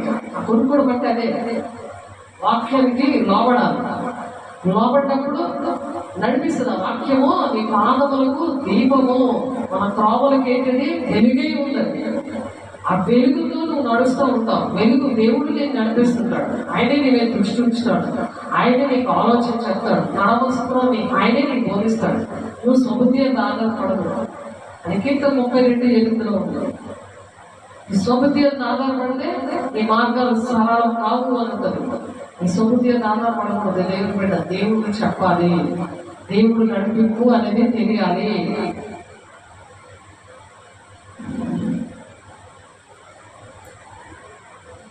ఆయన అలా ఎదుర్కొంటాడంట. దేవుడు మాటలు వింటున్నప్పుడు అతని తల మీద అపరంజ కిరీటము నీవు ఉంచి ఉన్నావు. ఎంత మంచిది అది! ఆ కిరీటము, ఆ కిరీటం ఇచ్చి ఆయన ఏమని చేస్తున్నాడు? ఆయుష్యం అనే అతని మీద వరమడుగగా నీవు దాన్ని అతన్ని అనుగ్రహించి ఉన్నావు. సదాకాలము నీవు దీర్ఘాయువు నీవు ఆయనకి దయచేసి ఉన్నావు. దీర్ఘాయువు. దేవుడు భక్తులు 900 సంవత్సరాలు పైన జీవించారు. అలాగే దేవుడు ఆయుషిస్తాడు. ఆయన కోసం ఎదురు చూసేవారికి పక్షరాజు ఎవరినిస్తారు? వాళ్ళు అలాగే పరిగెడుతుంటారు, సమస్యలుగా నడిచిపోతుంటారు. యెహోవా కొరకు మనం అలాగే ఎదురు చూడాలి, ఆయన రాక కోసము ఎదురు చూడాలి. అందుకని ఇక్కడ ప్రకటన 3వ అధ్యాయంలో నీ కిరీటము అపహరింపకుండా ఉన్నట్లు, అంటే అపహరించి కిరీటం అంటే బంగారు కిరీటం పెట్టాడు. అది నీకు ఆత్మీయ నేత్రాలు ఉంటే, ఆ దర్శనం ప్రవచనం ఉంటే నీకు కనబడుతుంది. ఆ కిరీటము అపహరింపకుండాన్నట్లు దానిని గట్టిగా పట్టుకో. ఎందుకంటే సాధారణ ఎప్పుడు పడితే లాగేసి తీసుకొని వెళ్ళిపోదామా, అది కలకం చేసి ఆ పొళ్ళకి చెదగొట్టేద్దామా అని ఆలోచిస్తున్నాడు. చాలా చెదగొట్టేశాడు ఆ పొళ్ళు. చాలా విశ్వాసం ఎందుకు వాళ్ళకి వాక్యం ఎక్కడైనా దేవుడు ఉన్నాడని పరిగెడుతున్నారు. కల్పనా కథలకి, వాళ్ళకి ఇష్టమైన బోధకులకి ఎందుకు ఎత్తుకుంటున్నారు? కారణం అదే. రాసిన పత్రికలో ఉంది 4వ అధ్యాయంలో. గాలికి రేపబడి గాలి ఎలాగైతే ఎగురుతుందో అలాగే ఇష్టమైన బోధకుల దగ్గర పరిగెడుతున్నారు. ఎక్కడైనా దేవుడు ఉన్నాడని సాధారణ అలా తీసుకెళ్ళిపోతాడు. ఎప్పుడైతే నీ పిలుపు దర్శనము మన సేవకులు నీ దగ్గర లేరంటే సాధారణ నేను నడిపిస్తున్నాడు. నువ్వు దేవుని సింహాసనం మీద కూర్చోలేవు, జాగ్రత్త అని దేవుడు. నేను జయించి నా తండ్రితో కూడా ఆయన సింహాసనం కూర్చుండి నా ప్రకారం జయించి వాడిని నాతో కూడా నా సింహాసనం కూర్చుండనిత్తును అని ఇప్పుడే వాగ్దానం ఇచ్చాడు. ఆయన సింహాసనం జయం కావాలంటే దేవుడి పిల్లలతో ఉండాలి, నీ సంఘంలో ఉండాలి. నువ్వు ఏ సంఘంలో నాటపడ్డావో అక్కడ ఉండాలి. ఎక్కడ పడితే అక్కడ ఉంటానంటే నీ కొడుకు అలా కాయపోతే ఊరుకుంటావా? వాడు వినకపోయినా సరే వాడికి అన్ని లక్షల మీద కోట్ల మీద ఖర్చు పెడతావు. వాడు వినకపోతే నువ్వు సాధారణ ఖర్చు పెడుతున్నావు. బతికినప్పుడు వాళ్ళు ఉన్న దురాత్మ సమూహము నేను వేధిస్తాయి. నీ డబ్బులు, నీ శక్తి, నీ అభిషేకము, నీ భక్తి అంతా పాడు చేస్తాయి. చచ్చిపోయాక కూడా ఏ దురాత్మ శక్తులైతే నీ కొడుకులోని నీ కూతురులో ఉన్నాయో, నీ తల్లిలోనో నీ తండ్రిలోనో నీ నాన్నలోనో నీ అమ్మమ్మలోనో ఉన్నాయో, అది చచ్చిపోయినా సరే వాళ్ళ రూపంలో నీటిలోకి వచ్చి అవి కృష్ణేసి కూర్చుంటాయి. అవి మాకు దేవుడు నేర్పించాడు ఈ నెలలో, పోయిన నెలలోనే ఆ రూపంలో వస్తాయి. ఎందుకంటే అవే వాళ్ళు చెడు పనులు చేసి దేవుడి మాట వినకుండా, నీ మాట వినకుండా నీతో ఉండి నీ డబ్బులు తినేసి ఒక యాక్టర్ లాగా, నీ కొడుకులాగా, నీ భర్తలాగా, నీ అమ్మ, నీ తల్లిలాగా, నీ తండ్రిలాగా యాక్టింగ్ చేసుకొని వాళ్ళతో చీకట్లు దేవుడి టైం అంతా నీకు జీవ కిరీటం లేకుండా, నీకు అపరించి కిరీటం లేకుండా, రేపొద్దున నువ్వు ఎత్తబడే గుడిలో లేకుండా చేస్తే నువ్వు గ్రహించలేకపోతున్నావు. సేవకులు దూరం అయిపోతున్నాం, వాక్యానికి దూరం అయిపోతున్నాం. అపోస్తుల బోధ నువ్వు కట్టబడ్డారని వాక్యం చెప్తున్నాం, ఆ బోధలో లేకపోతున్నాం. గమనించండి. నీ దిశ వల్ల కనబడకుండా ఉండాలి అంటే నువ్వు ఆ తెల్లని వస్త్రాలు కొనుక్కోమంటున్నాడు, కళ్ళ కాటికి కొనుక్కోమంటున్నాడు. ఆ దిక్కుమాలతనం నుండి నువ్వు దిగంబరివి, దిక్కుమాలవాడివి, గుడ్డివాడు అని ఎరగక అందుకే నీకేం అర్థం అవ్వట్లేదు. దేవుడు దర్శనాలు రావు, ప్రవచనం అంటే ఏంటి తెలియదు, విశ్వాసం అంటే తెలియదు, చనిపోతే మనం ఎక్కడికి వెళ్తామో తెలియదు, ఏం తెలియదు. పరిశుద్ధాత్మ పొందుకో, ఎందుకు దుఃఖపడి పరిశుద్ధాత్మ దేవుడు వెళ్ళిపోతాడు? లోకము వాడు దేవుడు పరిశుద్ధాత్మ దేవుడు చూడదు అని ఉంది, లోకము ఎరుగదు, పరిశుద్ధాత్మ పొందలేదు అని అంటున్నారు. ఆ లోకస్తులతో ఉంటే ఎలా ఉంటారు? పరిశుద్ధాత్మ ఎలాగ నివసిస్తుంది? పరిశుద్ధాత్మ దేవుడు వాళ్ళు ఎందుకు ఎలాగ నివసిస్తారు? తండ్రి కుమారు పరిశుద్ధాత్మ దేవుడు మనలో నివసిస్తాడని యోహాను సువార్త 14-23 మేము నివసిస్తాం వాళ్ళలో అని ఉంది కదా. ఎందుకు నివసించరు? వాళ్ళు చూడరు, వాళ్ళు ఎరుగు, వాళ్ళు పొందలేరని ఎందుకు చెప్తున్నాడు? కారణాలు ఇవే. వెచ్చగానే నువ్వు వెచ్చగానే ఉండు, ఎంజాయ్ చేయి, బాగా వాళ్ళతో ఎంజాయ్ చేయి. కానీ చనిపోయినా సరే వాళ్ళు నీ ఇంటిని నిన్ను వదలరాడు. ఎందుకంటే నీతో బతికున్నప్పుడు సహవాసం చేశారు, చనిపోయినా సరే వాళ్ళు నీతో సహవాసం చేస్తారు కంపల్సరీ. అది వాక్యం చెప్తుంది. అలాగే చక్కగా దేవుడి శక్తితో నింపబడిన వాళ్ళు పరలోకంలో వాళ్ళు పరదేశంలో ఉన్నారు. వాళ్ళు సేవకి ఏకీపిస్తున్నారు, చనిపోయిన వాళ్ళు ఏకీపిస్తారు. ఇప్పుడు ఏరియా మరి అబ్రహాం, హేబేలు, పౌలు గారు వచ్చి మనతో మాట్లాడుతున్నారా? ఇప్పుడు ఆయన మాటలు చెప్తున్నా మా విశ్వాసంలో స్థిరపడిన వాళ్ళు. అలాగే నా కొడుకు చనిపోయి మరి మహిమ యోగాలు వాళ్ళకి ఆత్మీయ బిడ్డలకి కనిపించాడు ప్రత్యక్షంగా. నా భర్తకి కనిపించాడు, మా పాపకు కనిపించాడు, ఎస్తేర్ రాణి ఇంగాపల్లో, జరుగులో, ధర్మపూర్లో కనిపించారు. ఆయన దేవుడు ప్రవచనం దర్శనం ద్వారా దేవుడు నాకు చెప్పిన మాటలు నెరవేర్పులో చేశాడు ఆయన. మరి అలా నువ్వు చనిపోయినా సరే దేవుడి పిల్లలతో బతుకున్నా చనిపోయినా అటువంటి వారి వల్ల నీకు లాభం వస్తుంది, అటువంటి వారిని నీకు మేలు కలుగుతాయి. నువ్వు అటువంటి వారితో ఉంటే ఒకవేళ అది చనిపోయినా సరే నాతో కలిసి అరుగుమేలి మరి వచ్చాడు బాబు, వాడు కాలేజ్ బ్యాగ్కి నేను వేసుకొని నేను వెళ్తుంటాను. అరుగుమేలకు పరిచయం చేశాడు. ఎన్ని రోజులు ఉన్నాయి, ఎంత టైం నేను పరిచయం చేసిన, ఎంత చీకట్ల మధ్యన నేను ఆ పథకాల మీద ఉన్న ఎన్నో అద్భుత కార్యాలు చేశాడు. ఇట్లాలో మరి ధర్మపూర్లో, మరి జమ్మునారాయణపురంలో, ఇక్కడ విజయనగరంలో, మరి మేడపల్లిలో ఎందుకు ఆయన కార్యాలన్నీ చేశాడు. చనిపోయినా సరే మనకి దేవదూతగా ప్రత్యక్షంగా చూశారు. మహిమ నా ఆత్మీయ బిడ్డ హైదరాబాద్లో ఉన్నారు, ధర్మపూర్లో ఉండేవారు, నా బ్లాక్లోనే ఉండేవారు. వాళ్ళ పాప 3వ సంవత్సరంలో పాప చనిపోవలసిన పాప. ఆ విషయంలో దేవుడు ఎన్ని కార్యాలు చేశాడు. వాళ్ళ బంధు విషయంలో, వాళ్ళ అమ్మ విషయంలో 3 రోజులు కూడా కార్యాలు చేసినప్పుడు వాళ్ళ దర్శనాలు ప్రవచనాలు అన్నీ కూడా ప్రత్యక్షంగా చూశారు. చనిపోయిన బాబు విషయంలో చేయికిరాడు. ఆ బాబు ప్రత్యక్షంగా దేవదూతలాగా చూశారు. తగ మెరిసిపోతున్నాడు. పరలోకం రాజ్యానికి దిగొచ్చి అక్క అమ్మ దగ్గర బాప్తిసం తీసుకున్నాను, అమ్మని విడిచిపెట్టక అక్క అని చెప్పాడు. ఆలోచించండి, మీరు ఎవరితో ఉంటే చనిపోయినా నీకు లాభమే, మరి బ్రతుకున్నా లాభమే. నా పిల్లలు, నా భర్త, నా అమ్మ అంటూ ఉంటే వాళ్ళకి బతికినా సరే నీకు నష్టమే. అది చూపించాడు దేవుడు, ఇది చూపించాడు. అందుకే నీ కిరీటాన్ని అపహరింపకుండా గట్టిగా పట్టుకో అంటున్నాడు. ఆలోచించండి, ఎవరితో బతికుండగా సహవాసం చేయాలి. ఎవరితో సహవాసం చేస్తే అది చచ్చిపోయినా సరే వాళ్ళ ఉన్న దురాత్మ శక్తులు నేను విడిచిపెట్టవు. నువ్వు ఎప్పుడైతే నువ్వు దేవుడికి లోబడి వాక్యానుసారంగా నడుస్తావో, వాళ్ళు నడిపిస్తావో అది నీకు మేలు. అది దేవుడు కోరుకుంటున్నాను. నువ్వు అగ్నిగా ఉండండి, నీ కుటుంబాన్ని రక్షించుకోవాలి, నీ పరిశుద్ధత వాళ్ళకి వెళ్ళాలి. ఆ దుష్టుడు ముట్టకుండా నువ్వు భద్రత చేసుకోవాలి. దేవుడి సన్నిధిలో అగ్నిగా అనుక్షణము మండుతూ ఉండాలి.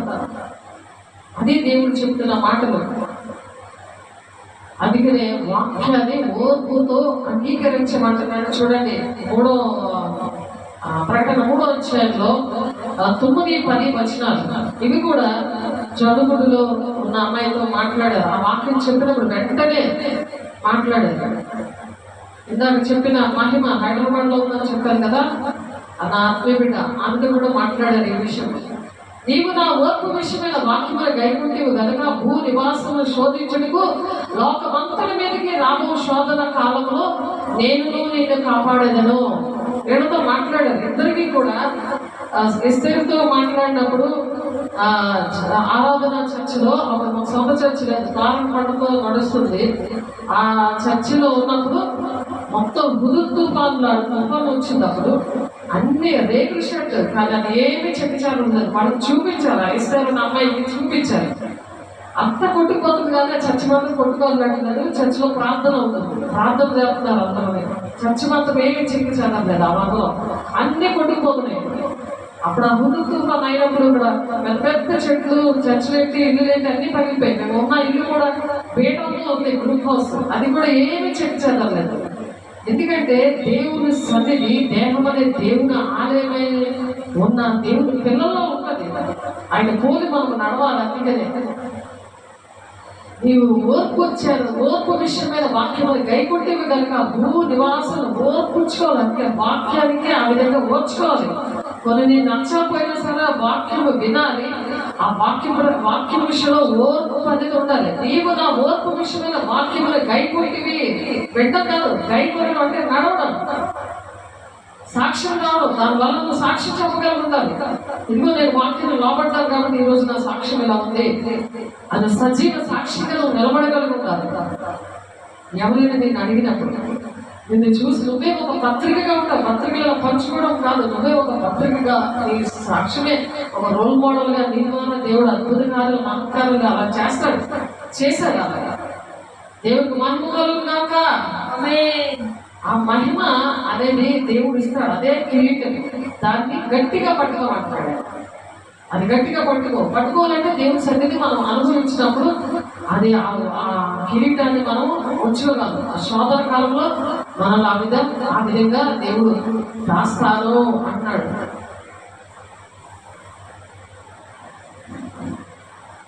అందుకని దేవుడు మొదటి కొరింథీ పత్రికలో 1వ అధ్యాయము 24వ వచనంలో ఆయన కొంతమందిని పిలుస్తున్నప్పుడు లోపడాలి. నేను పెళ్ళలేదులే, నాకేమీ పనులు అప్పచెప్పలేదు అనుకోండి. మీకు అబద్ధాలు లేనప్పుడు సేవకులు చెప్పినప్పుడు వినాలి. ఏంటంటే యూదులకి దేవుని మాటలు ఆనాడు ఆటంకంగా ఉన్నాయి, సిలిపేస్తారు. యూదులకు నచ్చలేదు. ఆయన అద్భుత కార్యాలే నచ్చాయి, బరబ్బాని ఇచ్చిపెట్టడమే నచ్చింది. ఏసైని విడుదల ఇవ్వడం నచ్చలేదు. ఏసైని సిలిపోయింది, బరబ్బా దొంగలు విడిచిపెట్టండి అని కేకలేశారు. యూదులకు రాజా చేయండి ఆదివారం పలికి శుక్రవారం ఏమో అలా ఉన్నారు. అంటే అది స్టాండర్డ్ గా మైండ్ లేదు. ఏమైనా మంచి చేస్తే చక్కగా ఉంటారు, తర్వాత రంగు మార్చేస్తారు, తిరిగి తినాలి, ముసరు వెళ్ళాలి. ఎందుకంటే తెల్లని వస్త్రాలు లేవు వాళ్ళకి. అలాగే అన్ని జనులకు వెర్రితనంగా ఉన్నాడు ఆయన మాటలు ఏంటంటే అన్ని జనులకు నశించుకోనున్నారు కదా. అందుకే ఆయనకి వాళ్ళు వెర్రితనంగా ఉన్నారు. నాకు ఉదయం ఈ మాటలు మాట్లాడారు కానీ మళ్ళీ చెప్పమని ఉదయం నాతో మాట్లాడారు. నేను ఇలా కూర్చోగా నాతో మాట్లాడారు. ఎందుకంటే మనం బాధపడతాం కదా, అధిజనులకు చెప్తున్నప్పుడు మనం బాగుపడాలని మనం మాట్లాడదామని అనుకుంటాం. కానీ అధిజనులు మనం మాట్లాడాలంటాయంట, వెర్రితనం ఉంటాయంట. కానీ పిలువబడిన వారికి క్రీస్తు దేవుని యొక్క శక్తి ఉంటుందంట. నేను పిలిచాడనుకో, నువ్వు లోపడ్డావనుకో, ఆ కిరీటం సాధారణంగా అపహరించుకో, నువ్వు గట్టి పట్టుకున్నావు అనుకో, దేవుడి శక్తి మీద ఉన్నది. ఆ శక్తిని జాగ్రత్తగా పెట్టుకో. అది సాధారణ ఎత్తుకోకుండా, అది దుష్టుడు అపహరింపకుండా ఉంది. ఇక్కడ వాక్యం ప్రకటన 3:9 ఉంది. అప్పుడు నేను శోధన కాలంలో దాస్తానంటాడు. మహిమతో కూడా మాట్లాడారు. ఇక్కడ ఆరాధన చర్చిలోనే మనం అప్పుడు ఉన్నాం. తనకు కూడా అలాగే దేవుడు చూపించారు. ఆ ముందు తుఫాన్ అంతా అన్నీ కొట్టిపోతున్నాయి కానీ చర్చ మాత్రం అలాగే చక్కగా స్టాండర్డ్ గా క్రీస్తునే బండ మీద అది నిలబడి చక్కగా ఉందంట. వాళ్ళిద్దరూ చూశారు. ఎందుకు ఆత్మీయ పిల్లలకి ఇస్తారంట అటువంటివి, స్టాండర్డ్ గా ఉండండి అపోస్తల భక్తిలో అని. తొలగిపోవడానికి కాదు. దేవుడు పొద్దున తొలగిపోతే అదే స్థితి చూపిస్తాడు దేవుడు. నువ్వు ఎక్కడెక్కడ తిరుగుతున్నా, ఎలా ఉంటున్నా, నువ్వు సేవకుల్ని దేవుని యొక్క అపోస్తల బోధన విడిచిపెట్టి దేవుడు లెక్క అడుగుతాడు. దేవుడి లెక్కలు వేరేగా ఉన్నాయి. ఆ లెక్కలు తెలియాలంటే వాక్యం వినాలి, మన దేవుడితో గడపాలి. దేవుడిని మాట్లాడతాడు, సరి చేస్తాడు. అటు కృప దేవుడు ప్రతి ఒక్కరికి అనుగ్రహించను కాక. శక్తి శక్తి ఇస్తాడు, మళ్ళీ దేవుని జ్ఞానం ఇస్తాడంట. మనుషుల జ్ఞానం కోసమే పరిగెడతా ఉంటారు. ఈ మనుషుల జ్ఞానం అంతా వ్యర్థమే. ఎంత ఫేక్ న్యూస్ వచ్చేస్తున్నాయి, ఎలాంటి వీడియోలు తీసేస్తున్నారో అది నిజమో అబద్ధమని చాలా అలా అచ్చి ముద్రడు నిజమేమో అనుకుంటారు. ఆ వీడియోలు తీసేస్తున్నారు ప్రతిదీ కూడా డబ్బుల కోసం. Graphics, fake news, artificial technology ఇవన్నీ కూడా ఎలా చేస్తున్నారో చూస్తున్నారు. మీరు అమాయకులు నమ్మేస్తారు. దేవుని ఆత్మ లేనివాడు, వివేచన ఆత్మ లేనివాడు నమ్మేస్తారు. ఏ ఆత్మ పరీక్షించుకుంటే అంచు దినామో అందుకని చెప్తున్నాడు దేవుడు. అందుకే దేవుడి జ్ఞానం ఇస్తాడంట. నువ్వు పిలిస్తే పలికే వరకు మాట్లాడతాడు దేవుడు. పలకుండా నాకు ఇష్టపడిన తిరుగుతాను. దేవుడు అందరినీ పిలాలి, అందరినీ పిలిస్తేనే జయించేవాడిని పరదేశంలోకి జయించేవాడిని ఆయన సింహాసనం దగ్గర కూర్చోబెడతాడు. ఆయన జయించేవాడిని ఎక్కడ కూర్చోబెట్టుతాడు? ఆయన సింహాసనం దగ్గర కూర్చోబెడతాడు. ఎందుకు కూర్చోబెడతాడు?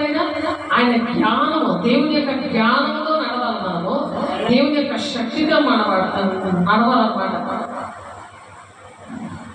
అలా నడిస్తే ఆయన దొంగలాగా రాడు. నడవకపోతే ఏ రోజు వచ్చేస్తాడో నీకు తెలియదు. కాబట్టి మనం ఆమె దగ్గర శ్రద్ధగా ఉండాలని ప్రకటన 16వ అధ్యాయంలో చూడండి. ప్రకటన 16వ అధ్యాయంలో ప్రకటన 16వ అధ్యాయంలో ఉందో మాట చూద్దాము. 15-16 వచనాల్లో 16 వచనం చూడండి. ఇదిగో నేను దొంగ వలె వచ్చుచున్నాను, తాను దిగంబరుడిగా సంచరించుచున్నందున. ఎందుకంటే రక్షణ లేదు కదా, అందుకే వాళ్ళ దిగంబరి కింద లెక్క అన్నమాట. భయము వస్తుంది, మనుషుల మీద ఆధారపడుతుంది. ఇదిగో నేను దొంగ వలె వచ్చుచున్నాను, తాను దిగంబరిగా సంచరించుచున్నందున జనులు తన దేశంలో చూతురేమో అని మెలకువగా ఉండి తన వస్త్రంలో కాపాడుకున్నాడు ధన్యుడు. అలాగే మనము దేవుడు ఇచ్చిన ప్రతిదీ కూడా మనము రక్షణ అనే కవచం, సర్వాంగ కవచం మనం ధరించుకోవాలి. అది చాలా మనలో ఉంటుంది కదా.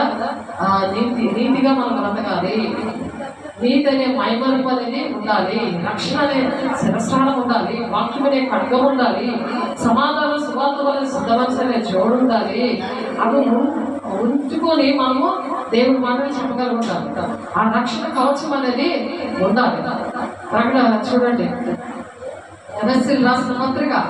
ఆ రక్షణ కవచంతో మనము ఇంటి వారిని మన బయట, మరి గ్రామంలోని, మనం ఎక్కడికి వెళ్తే ఉద్యోగంలోని, అలాగే సంఘంలోని బాధ్యతలు అనేవి వహించాలని దేవుడు ఇక్కడ చెప్తున్నారు. అలాగే నీకు బుద్ధి చెప్పుచున్నాను, నా యొక్క ఒక వస్త్రం కొనుక్కో అని ఇందాక మనం చదువుకున్నాం కదా. ఆ బుద్ధి ఏంటో దేవుడి దగ్గర మనము తెలుసుకోవాలన్నమాట. ఆ బుద్ధి అనేది ఇందాక మనం చెప్పుకున్నాం. ఆ బుద్ధి కలిగి మనం జీవించాలి. జయించి వారిని ఆయన సింహాసనం దగ్గర ఎవరిని కూర్చోబెడతానంటున్నాడు? ఎవరైతే ఆ బుద్ధి తెచ్చుకొని మాట వింటారో వాళ్ళకి ఆ సింహాసనం దగ్గర దేవుడు కూర్చోబెడతాడు. యెషయా 55వ అధ్యాయము 1-7 వచనాలు చదివితే, యెహోవా ఇలాగ సెలవిచ్చుచున్నాడు, నా రక్షణ వచ్చుటకు సిద్ధముగా ఉన్నది. ఆయన రక్షణ రావడానికి సిద్ధంగా ఉంది. ఇందాక మనం చదువుతున్నాం కూడా.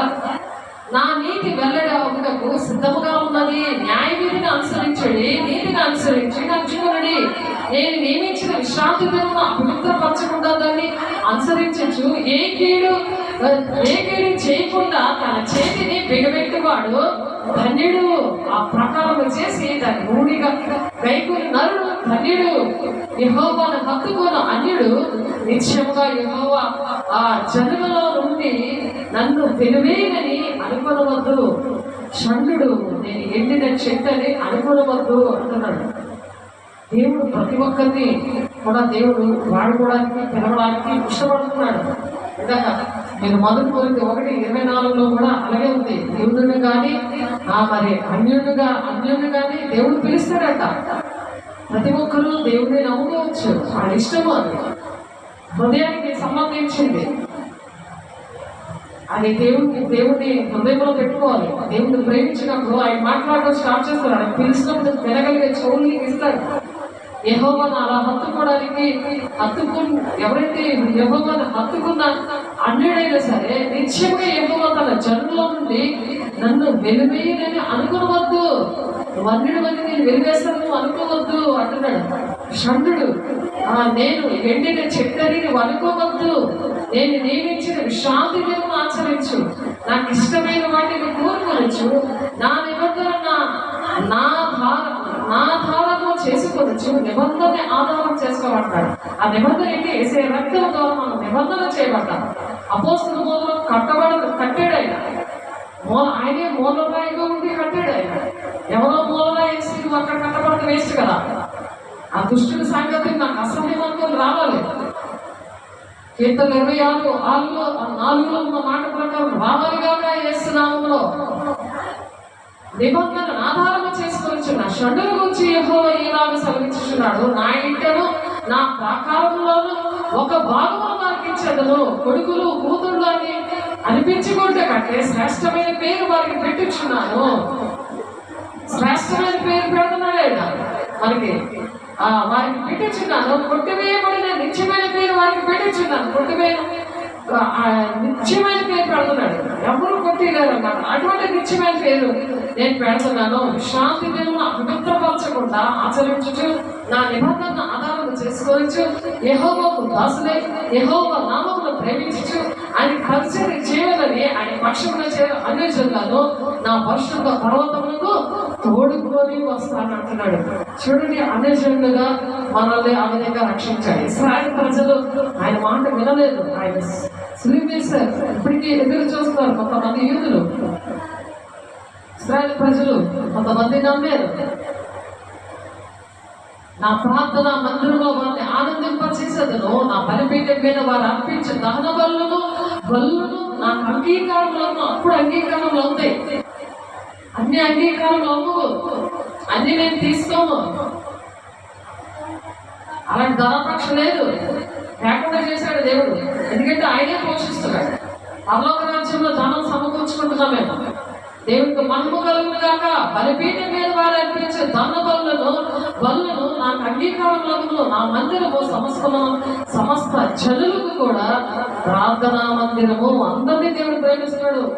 అంతము కులం భేదం లేకుండా దేవుడు అందరి కోసం దేవుడు ప్రాణం పెట్టాడు. దేవుడు పెట్టారా?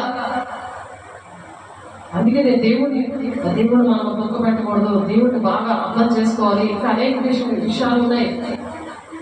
ఆ దేవుడు ఎలాగా దేవుడు మన దగ్గరకు వచ్చారు, ఏ విధంగా ఆయన వచ్చారు, తండ్రి కుమార పరిశుద్ధాత్మ దేవుడి విషయంలో ఎలా ఉన్నారు, అన్ని విషయాలు కూడా దేవుడు అనేకమైన విషయాలు దేవుడు అన్ని కూడా మనకి జ్ఞాపకం చేయాలి. ప్రతిదీ కూడా మనం రాసుకున్నప్పుడు మన వాక్యాన్ని మనం పట్టుకొని ప్రతి ఒక్కరు కూడా రహస్య రాకడ కోసము సిద్ధపడాలి. ఆ వాక్య ప్రకారం నేను నడుస్తాను ప్రభానే, దేవునికి ఆ రహస్య రాకడలో నేను సిద్ధపడతాను ప్రభా అని చెప్పి దేవుడిని అడగాలి. దేవుడి మాట జీవించును గాక.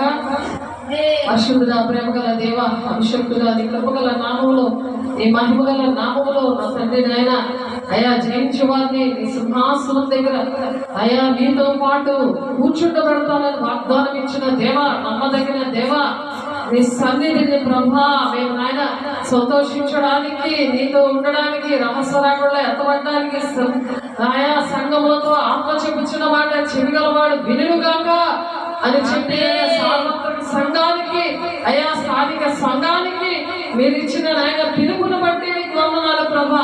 నీ పిలుపుకి లోబడినప్పుడు నీ శక్తిని ఇస్తానంటున్నావు, నీ జ్ఞానం ఇస్తానంటున్నావు ప్రభా. అట్టి జ్ఞానంలో ప్రతి ఒక్క బిడ్డని మీరు నింపుతున్నారే అని స్తోత్రాలు. నీ సన్నిధిని, నీ సేవకుని ఇష్టపడిన మాట విని వారి విశ్వాసము బట్టి మీరు నడవండి అని చెప్తున్నాం ప్రభా. Hebrew 13:7 ప్రకారము 17 ప్రకారము మీరు ఏమి చేసినా మీరు అలా నడవకపోతే నిష్ప్రయోజనమే అని చెప్తున్నాం ప్రభా. మీరే దర్శించండి, మాట్లాడండి, మరినేతలు తెరవండి ఇంకా ప్రభా.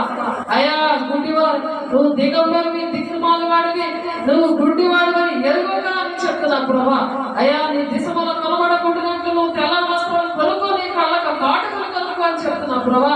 పరిశుద్ధాత్మడా నీకు వందనాలు. మనం గల దేవా మనోనంతరం తెరవండి అయా. నూరంతగా వాక్యం ఫలింప దయచేయండి, మీరు దర్శించండి, నడిపించండి, మహిమ పొందుకోండి, నీ నిలబెట్టుకోండి ప్రభా. ప్రతి ఒక్క కుటుంబము, ప్రతి ఒక్క గ్రామము, మా దేశంలో నాన్న తండ్రి, మా పట్టణాలన్నీ కూడా అట్టి విధంగా దీవించబడను గాక, ఆశీర్వదించబడను గాక. ప్రతి ఒక్కరికి సాక్షిగా భూమి గంతముల వరకు సాక్షిగా మేము నిలబెట్టుకుందరు గాక. యేసు నామములో, మహిమ గల నామములోని, శక్తి గల నామములో పరిశుద్ధాత్ముడా నీకు వందనాలు. మహిమ గల దేవా, మంచి సంచరిస్తుంది దేవదూతల సమూహంతో ఉండి మాకు బోధించి నేను ఆశీర్వదించి పంపిస్తున్నందుకు మీకు వందనాలు, కోట్లాది స్తోత్రాలు చెల్లిస్తూ యేసే పరిశుద్ధ నామములో ప్రతి దుష్ట శక్తుల్ని యేసు నామములో లయపరుస్తున్నాను.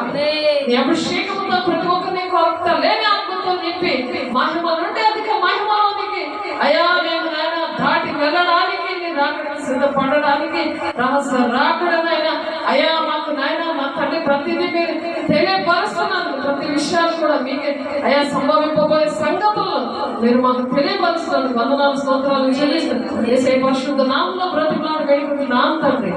ఆమేన్. తండ్రి యొక్క దీవెన, కుమారుని యొక్క కృప, పరిశుద్ధాత్మిక నిత్య సహవాసము సదా కాలము మనందరికీ తోడైండి నడిపించును గాక. ఆమేన్. దేవుని మహిమ కలుగును గాక. ఆమేన్. God bless you. అందరికీ గాడ్ బ్లెస్ యూ.